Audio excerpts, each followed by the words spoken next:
Your daily dose of sports talk is here. Highlights, interviews, and analysis. From the entertainment capital of the world, SportsWrap with Jason Page starts now.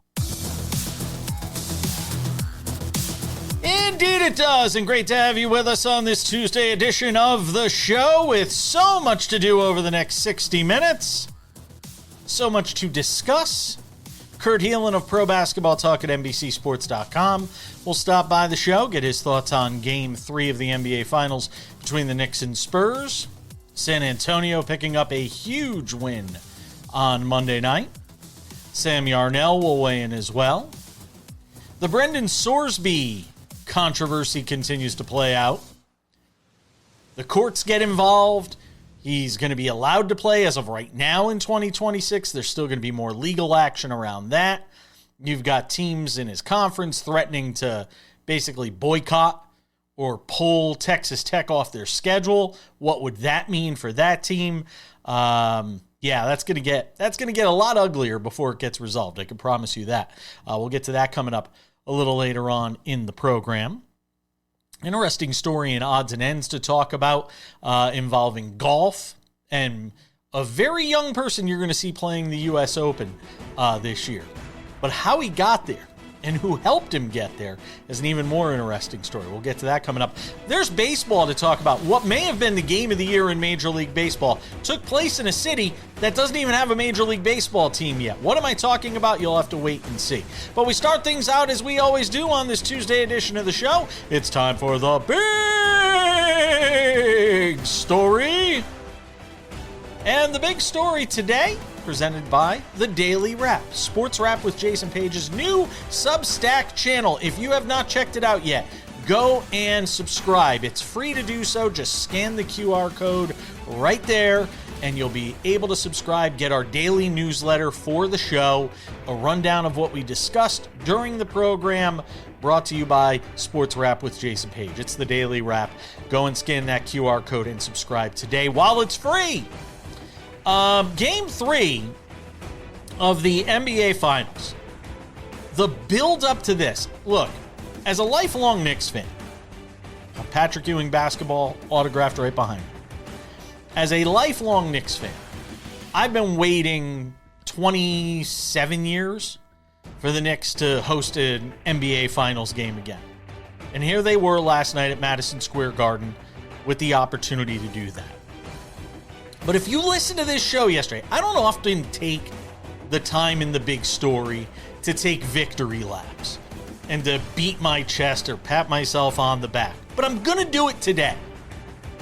Because I told everybody yesterday.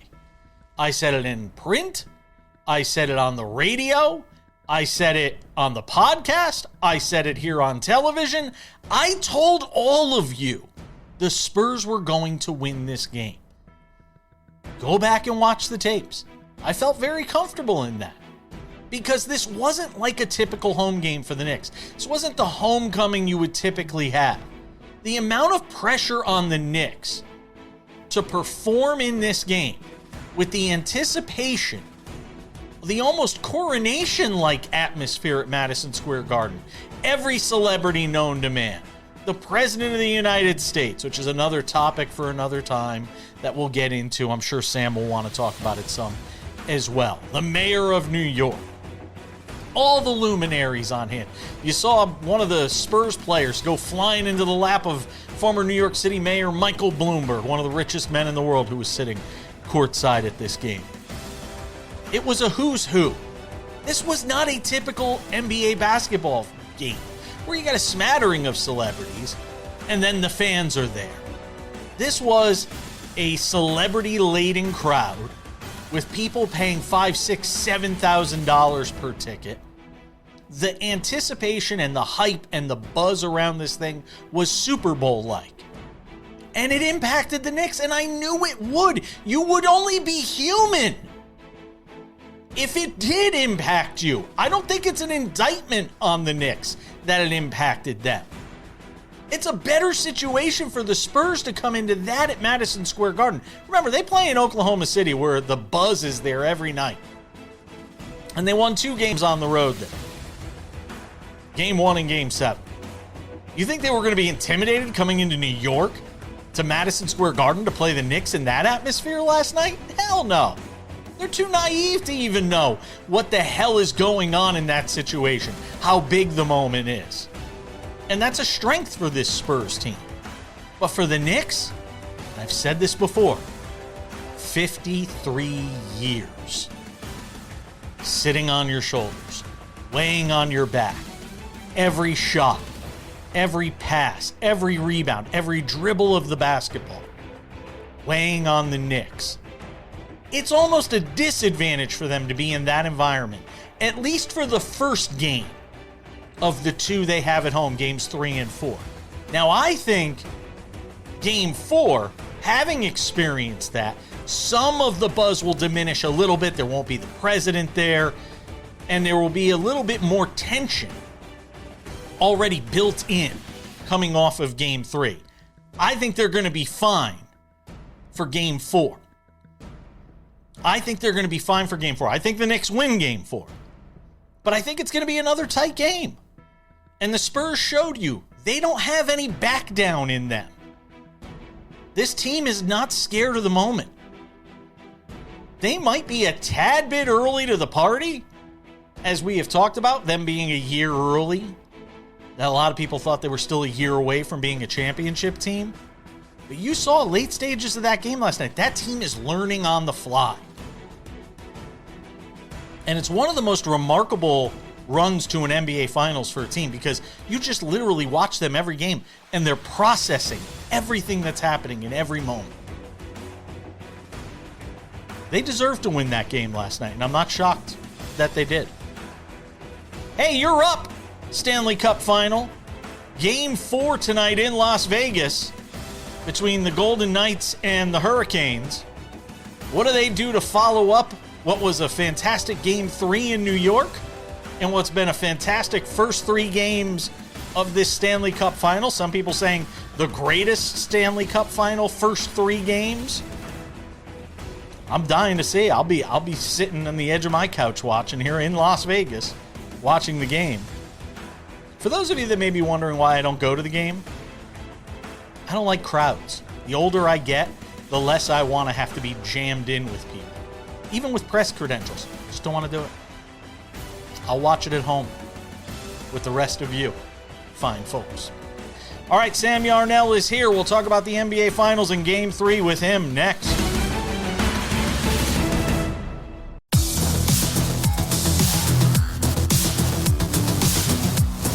Welcome back to the show. You've heard what I had to say in the big story. It was a busy big story today because there's a lot going on. Besides the Knicks failing to keep their foots on the throats of the San Antonio Spurs. We'll get to the Brendan Sorsby story coming up in 10 minutes. All right, Sam Yarnell, time for you to have your say. Knicks fall at the Garden 115-111. Wemby doing his thing. Stephon Castle also doing his. You could just say, look, I don't mean to brag. I don't mean to tell everybody that I am the smartest guy in the room, but I am. You can, as I pointed out on X last night in my post, you can listen to loud and noisy sports talk, or you can listen and watch smart, intelligent, objective sports talk. I came on this show yesterday and told you that the Spurs were going to win this game. The Spurs came out last night, and you knew, even with that second quarter, because they outplayed the Knicks for the other 3 quarters, you knew the Spurs were going to win this basketball game last night. And I said why. You think coming home is some wonderful thing? The pressure on the Knicks in that atmosphere last night, they would have been better off playing Game 3 in San Antonio. Sam Yarnell, what'd you make? It's oxymoronic to sit here and say that sports talk is intelligent at any point. At the end of the day, forever and ever and ever, you and I are always just going to be a couple of dumb guys sitting around talking about sports. Speak for yourself.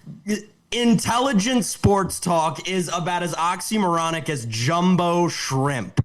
It's just, but I will say that, Jason, many people, a lot of big bettors believed in the Spurs last night for everything you mentioned and everything we saw on the screen. I mean, the game tipped off at freaking 8:47 or whatever, 8:43. Like, this was just distraction central. It was exactly the utter embarrassment that you and I talked about it being yesterday. Jim Dolan, if you're waking up this morning with anything besides egg on your face, you blew it. What are you doing? You did all of this assuming your team would win because they had won the first 2 games of the series. You had your private security outside of Madison Square Garden issuing trespasses to people who didn't even enter the building. You had the NYPD running circles around each other, not even knowing where to send people to get into the game. This was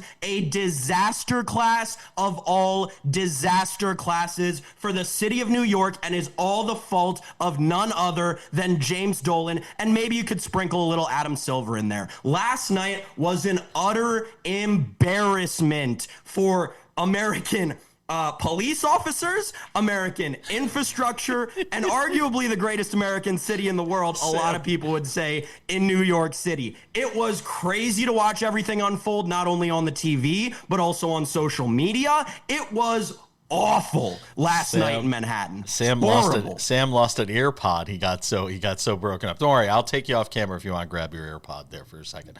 Wow, that was Jason, emotional. Right. Like, each of us can only hear each other in one ear. We're all good. We're all good. It's true. Peek behind the camera. Only one of my monitors is working today. But from an on the court standpoint, what I said yesterday on the show, and again, this is why you have to listen. This is why you have to watch. I said it yesterday on the show. If you were the Spurs, even down 2-0, and you were Mitch Johnson going into this game, and I said this, you had so much to point to tell you that this series wasn't over at 2-0 down. You had everything you needed to know. You were right there at the end of both of these games in Game 1 and Game 2, with not even arguably, with your best player not playing up to the standards that he has probably set for himself. And what did he do last night? And I said this early in the postseason when he had a bad game and he was, jacking up threes from all over the place. Get your skinny ass down near the basket. That's where you do your damage if you're Victor Wembanyama. And that's what happened. And some of that, again, you saw it last night, is his ability and this offense's ability to work from inside out. They were getting to the basket. They were aggressive. Dylan Harper off the bench continues to do his thing. And now we got a series, Sam, and all the pressure shifts to the Knicks, because if they drop Game 4, oh, baby, what it's going to be like for Game 5 in San Antonio. Now, that being said, since we are in the prediction business, since we like to give our thoughts on these things, I still think the Knicks win Game 5.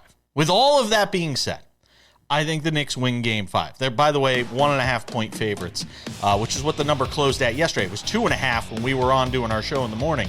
It was 1.5 by tip last night.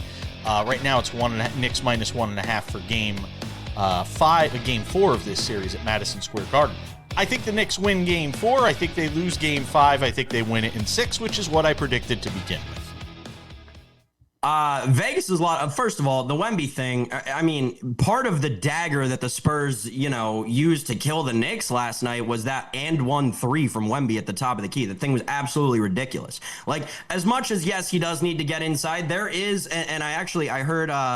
It was a Proudnet basketball analyst talking about this. There is an element of Victor Wembanyama's game that is more strong than any when he's in the trail, right? When he is playing as when he gets a board and the whole rest of the Spurs break out and he's playing as a trail offensive player, he is one of the most effective players in that specific role in the entire NBA. It is absolutely wild just because of his momentum and his size.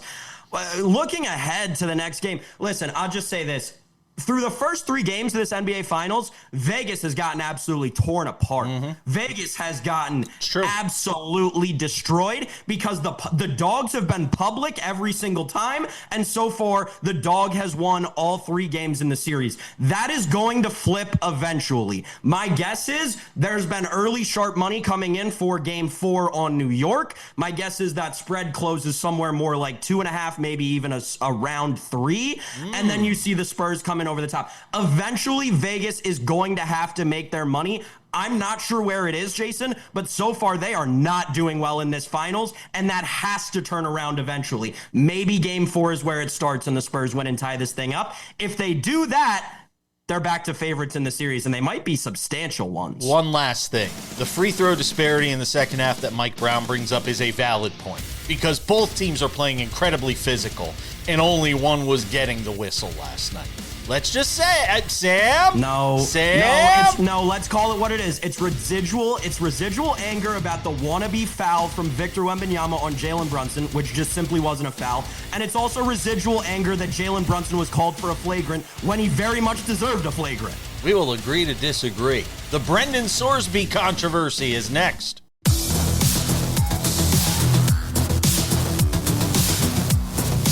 We proceed on this Tuesday edition of Sports Wrap. Kurt Helin coming up in 10 minutes. Get his thoughts on Game 3. What it portends for the rest of this series. Is it going to be a long one? He picked Spurs to win the series. I said we'll just blame it on the curse of Donald Trump. Got to blame it on something other than the Knicks, right? Sam Yarnell, let's talk about this Brendan Sorsby situation because it took an interesting turn in a couple of regards yesterday, and really here over the last couple of days. We haven't really talked a ton about this whole Brendan Sorsby story. We haven't spent a huge amount of time, maybe not the requisite amount of time that we should be spending on it. True. So I'll take a hit for that, but I am curious to get your thoughts on the latest developments, which is this. And if people don't know the story about Brendan Sorsby and you're watching a sports talk show, then you're probably watching the wrong show. Not that I want you to turn it off. We'd like you to stay here. But if you don't know, if you're watching a sports talk show and you need me to explain the whole thing, he placed 9,000 bets on sports, some of it on his own team when he was playing at Indiana. Granted, not when he was playing, but he was on the team at Indiana. He was basically banned by the NCAA. He transferred to Texas Tech. Texas Tech now has him, paying him a bunch of NIL money. They're trying to get him on the field for 2026. He found a judge to file an injunction that says he could play in 2026. Now you've got schools in what? The Big 12? Big 10? Whatever conference. You've got schools that are out there saying, we're not going to schedule Texas Tech if he's on the roster as their quarterback. And that's where we are today. Start with the legal side of it, Sam, which is you can find any judge anywhere to issue an injunction on your behalf. If you judge shop enough, you're going to get the result you want. And Brendan Sorsby and Texas Tech ultimately got the desired outcome, which was he's eligible to play in 2026 as a result of this injunction. Now, the last of this hasn't been heard in the courts. You know, you've got the NCAA trying to fight back on this. We'll see where it lands. But now you've got schools saying we're not going to schedule Texas Tech. Who the hell are they going to play in 2026 if Sorsby's on their roster? Yeah, this is bad all around. I think you and I probably haven't talked about it because both of us kind of assumed that this is almost the most cut and dry thing compared to the examples of this related kinds of things happening. This is the most cut and dry. All right, he did it. There's proof of it. We know he did it. He admitted to doing it. He went to rehab for it. He shouldn't be allowed to play anymore. That is like the most simple, not hard, okay, done and dusted, case closed answer that should have ever come. I think the reason, Jason, that you and I never talk about it on the show is because foolishly, clearly, we both assumed that the NCAA was going to do the right thing, which I guess they wanted to. And, like you said, the judge shopping these days has just gotten absolutely absurd. The important things to remember here, to me at least, are the NCAA still can't appeal this in the Texas appellate court. When that gets there, there are other within this scope of judge shopping, right? Because honestly, when we're talking about legal matters and NCAA players at this point, that is what matters. It is what judge you're going to get, and you have to think about the biases of the court, because like it or not, every single court, especially when it comes to college athletics, is very, very, very biased. Now think about the Texas appellate court, right? Covers the entire state of Texas, all the appeals that go on all over the state. Now you think about the universities that are in the great state of Texas. You think about the Texas Longhorns. You think about the Texas A&M Aggies. And then you probably think about the Texas Tech Red Raiders. What happens when this all kind of comes together, in my mind at least, is they're going to reach the Texas appellate court. The Texas appellate court, as messed up as this is to think about, the Texas appellate court is going to, quite frankly, realize Texas, the University of Texas, spends more money, has a bigger NIL budget than any other sports team in the NCAA, has a larger NIL budget than any other program in the NCAA. Texas A&M's number 5 on that list. You think that the Texas appellate court is going to do something that's going to make either of those two schools mad? I don't. I think this probably ends there. Brendan Sorsby's probably got, another week and a half, maybe 2 weeks, maybe a month of being on campus. I doubt he'll ever play. Good for the Big 12, by the way. Good for these Big 12 schools for saying, if you're going to employ this kid, we're not going to play you because he's going to bet on our game. The evidence has been there. I don't believe that whatever treatment he says he went through worked. If you play the guy, he's probably going to bet on the game you're playing in. It's as simple as that. You have done something in your soliloquy there that, unfortunately, while making a lot of sense, you have applied common sense to a story that requires just a modicum of common sense in order to come to the right conclusion on how this should play out. There's only one problem with that. Nobody's applying that modicum of common sense except for you, Sam Yarnell. That's the problem here. And to me, it's not Texas Tech because they're invested in him in the form of NIL money.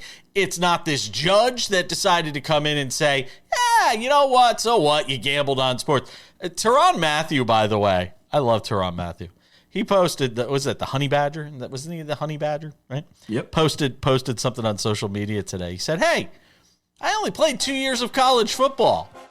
I mean, I still have a couple of years of eligibility left. I only played in the NFL for a couple of years. Can I just go back to college football? I'll find a judge that'll say it's okay, and I can go back and play college football. It's a good point, because these days, you can find a judge that's going to give you what you want and fight it out in the courts while you figure out. I mean, the kid in Alabama is another example of that as well. You can find somebody that's going to give you an opportunity to make your case and find some legal loophole to get you through. So until we get to week 1 of the college football season and Brendan Sorsby's not on the roster for Texas Tech, I will refuse to believe that Brendan Sorsby isn't going to somehow play for Texas Tech this season. But again, it's a bizarre story. It really is. I agree with you, Jason. I'm kind of in that same state of limbo in terms of my belief, but the thing that's pushing me more towards I don't think he's going to be on the roster, you have other teams saying we're pulling out of the schedule of the season that's coming up. And that is, I think, the ultimate power move that a lot of those schools can play to keep him from being on that Texas Tech roster. Kurt Helin talks basketball next.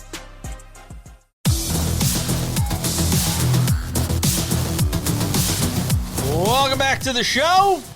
Let's revisit Game 3 of the NBA Finals. Our friend Kurt Helin, Pro Basketball Talk at NBCSports.com.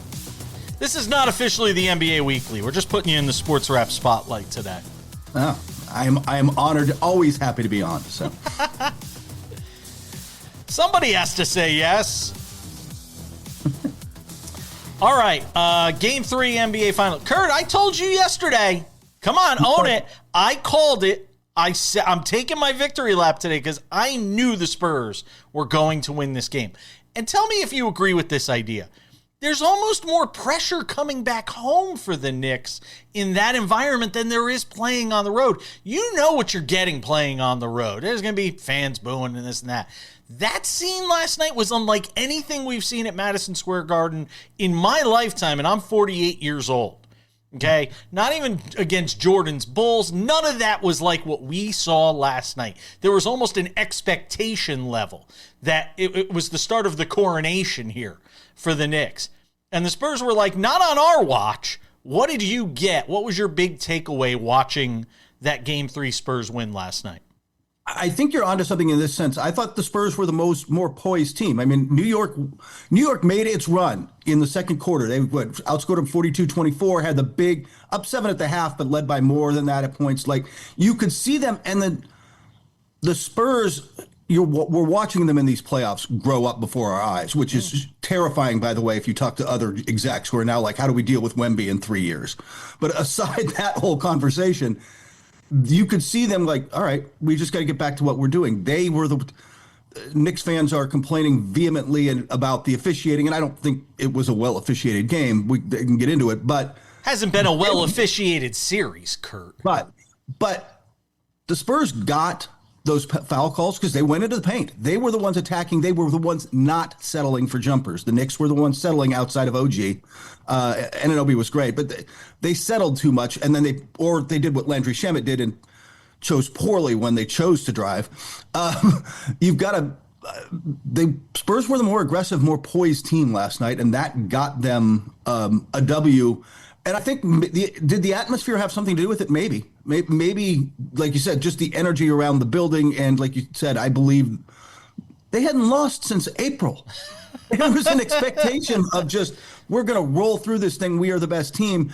Now they're going to have to go earn it. And they very well may in the next game. But the Spurs have started to find something, and the Knicks are now going to have to match it.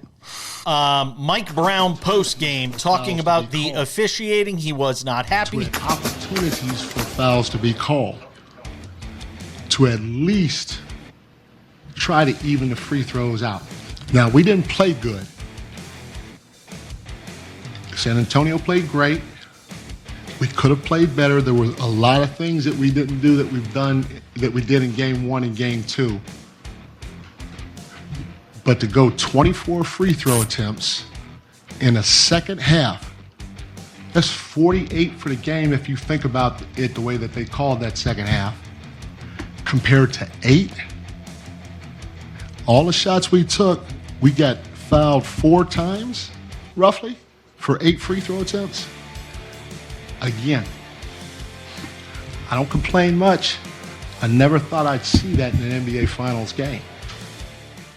All right, Kurt, thoughts on Mike Brown? Just sort of greasing the skids for next game? Yeah, partial. I mean, that's the age-old tradition, right?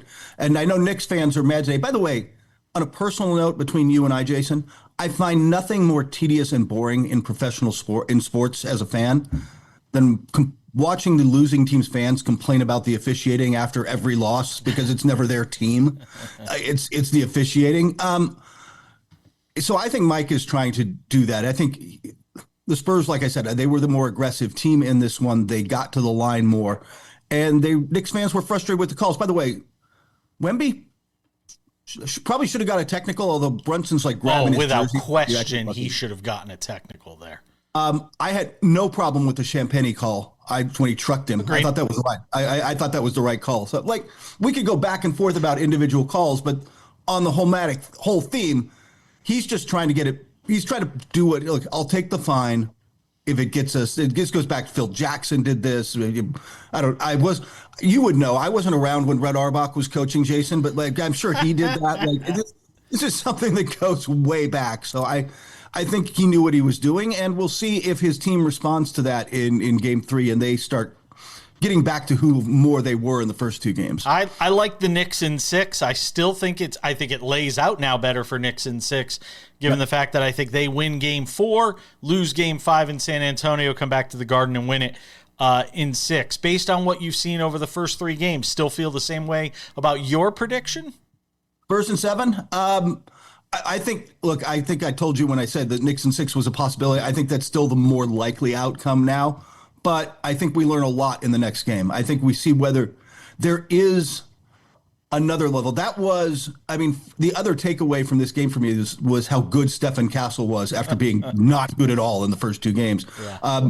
Clearly, you bring the UConn guy back to Madison Square Garden and he just goes off, right? Like that's Stephen Castle just goes off. If he's playing like that, it becomes harder because he was a mess in those first 2 games. Dylan Harper continues to just get to the rim whenever he wants, but Castle was kind of the guy who really flipped for them. They're not ChatGPT kind of smart, but they are so quick to learn. It feels like this Spurs team. Like you're kind of watching them mature. Really, you watch it right before your very eyes, Kurt. Yeah, and I think that's what's scary for a lot of the league is that they're like looking at this like this team is now got its core and booked. And by the way, I think they're going to have to deal with building out around it and all that over the years. That's a pretty smart front office. They may have done this before and had a long run of success. So, Kurt Helin, Pro Basketball Talk at NBCSports.com. Check out his work there throughout the NBA Finals. Appreciate you, my friend. Be well. Take care.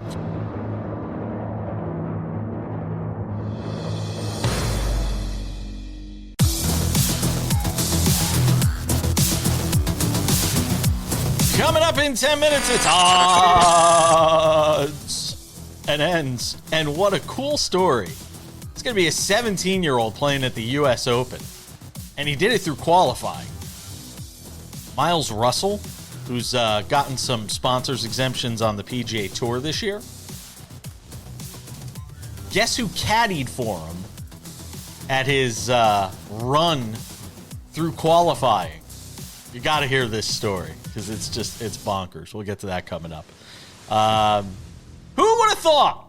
At the top of the show, we talked about the fact that Las Vegas, you're up tonight because, this NHL Stanley Cup final and the NBA finals have both been just off the charts good. And they're basically trying to have to one-up each other. And you had the Knicks and Spurs last night from a raucous Madison Square Garden. Trump's there. Every celebrity known to man is there. And you had this, crazy game.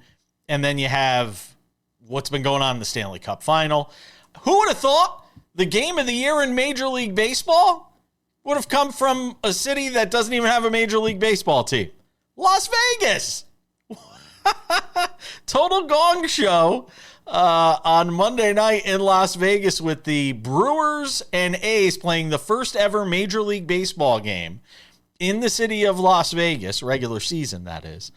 15-14 Brewers win, Sam Yarnell. And one of the things people do forget about Las Vegas, for all the talk of the casinos and all this stuff, thank you for scooping me before I get to say it. The elevation. They're playing at 2,000 feet above sea level here in Las Vegas. Now, it's not Colorado, where, the first 20 years in that place, balls were flying all over the place. But it's a combination of 2 things here, Sam. Combination of 2 things. It's the height of the city. It's the elevation of the city, number 1. And number 2, the heat. Both of those things add up to balls flying out of ballparks at a rapid rate. And that's what we saw last night in part in Las Vegas, where the A's lost 15-14 in the game of the year. Yeah, all right, okay. Game of the year might be a stretch, but really? It was very fun. It was maybe the most fun baseball game that we'll see all year. That I could definitely get behind.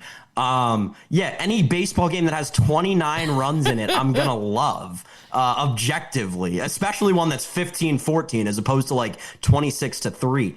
A couple of things though, right? So the total in this game going pregame was 11, right? Doubled it. I will look as we're doing this at what the total is for tonight because I'm very interested. They're playing 6 games in a row there.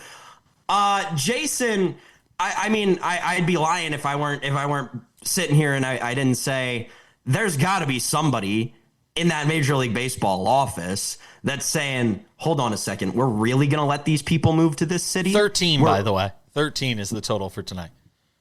13, my gosh. It only went up 2 runs. Yeah, I'll take the over, please. It's more than the Rockies, by the way, which is 12.5 tonight in Colorado. The it was either Shea Langoliers or Tyler Soderstrom who had a 483-foot bomb in like the 3rd inning. It freaking practically left the stadium. If I were sitting in the Major League Baseball office, which I can only imagine they all do 24 hours a day, sit around about 20-foot long round table and all just talk to each other and watch all the different baseball games going on, I would say, hold on, we're really going to let them play there forever? We're going to let them play there forever? That's going to be interesting. It is quite, I'm taking so many notes as we're getting this glimpse into what Vegas baseball will be like. But hey, if we're going to get 483-foot homers in every single game, I'm going to enjoy it. I think a lot of fans probably will too, but the old Major League Baseball people aren't going to. No, they're not. And look, I mean, Colorado was able to do things I'll be curious to see where they put the walls. Now, I wonder, because I haven't seen anything on the dimensions. 430 to dead center. Seriously, I'd be curious to see what they do with the dimensions. And how much does this sampling this year, and I'm sure they'll play more games in Las Vegas next year.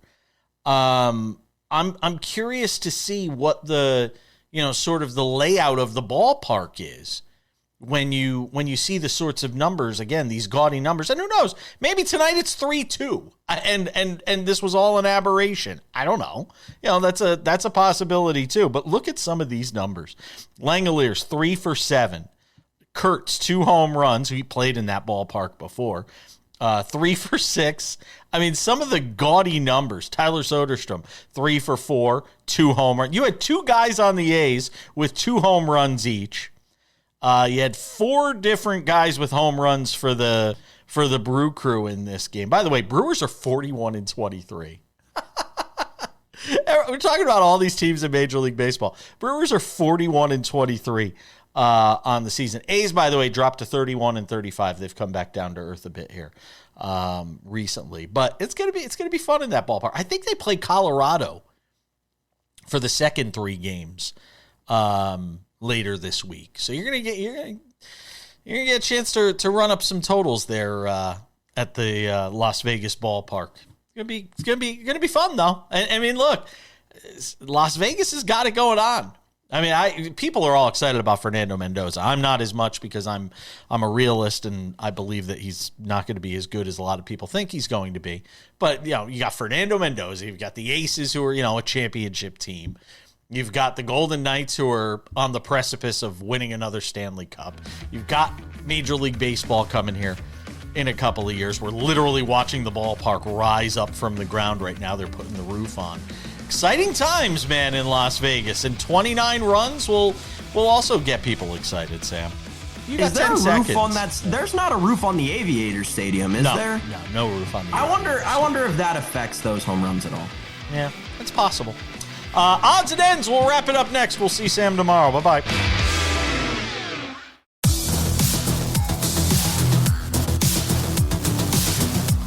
Welcome back to the show. Just about time to put the wraps on this baby for a Tuesday. Tomorrow on the show, David Aardsma will be here, former big league reliever and closer, as SportsWrap goes inside baseball. I will be fascinated to hear what he has to say about what we were talking about in the last segment, this Las Vegas Major League Baseball team that's going to be here in 2028, the A's, and the component of playing at 2,000 feet above sea level and the heat, and the fact that you're going to have balls carrying further as a result of that.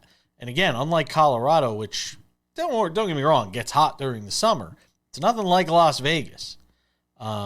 So the climate and how all of that plays into having a Major League Baseball team here will be an interesting conversation. Who knows? Maybe tonight it's 3-2.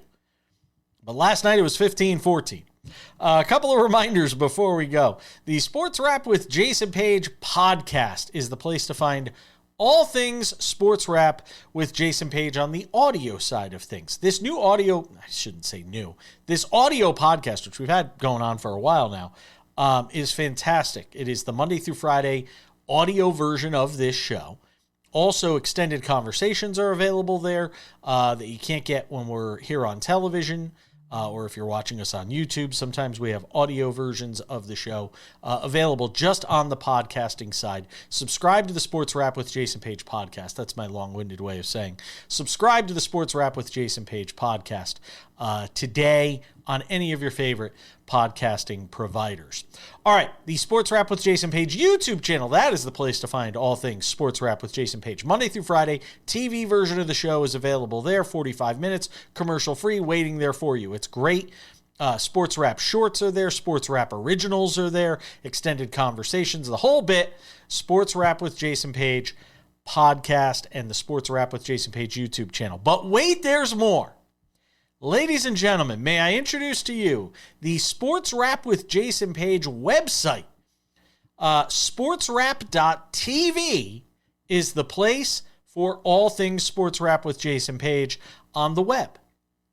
Go and check it out. SportsWrap.tv for our new website, which we're going to be growing every day. You can get the podcast there. You can get the TV version of the show there. You can find your affiliate there if you're looking to say, hey, where can I watch this show in my city? Go to the Sports Wrap with Jason Page website. SportsWrap.tv is the place for that. All right, without any further delay, ladies and gentlemen, on this Tuesday edition of the show, it's time for some odds